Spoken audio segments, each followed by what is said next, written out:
Hoy durante el día, el mundo ha quedado en shock, noticia triste, que el fallecimiento de Queen Elizabeth, reina de Inglaterra. Mirando con nosotros aquí en Austin, Texas, junto con la delegación de reino holandés y también reina Máxima ha dado la siguiente declaración.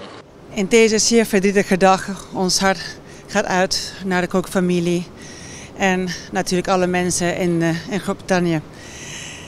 De koning, prinses Beatrix en ik leven intens met hem mee. We zijn dankbaar voor alles wat koningin Elizabeth heeft gedaan. Met onvermoeibaar energie en toewijding heeft ze haar volk gediend in de laatste 70 jaar. En ik kan me geen andere betere manier denken om haar te eren dan haar voorbeeld te volgen in ons werk te blijven doen, ook voor ons volk. Dank u wel. De forma aquí nos por escuchar el palabra y el pensamiento de Casa Real, de palabra de Reina Máxima, aquí por Austin, Texas, que cobertura de 24horas.com.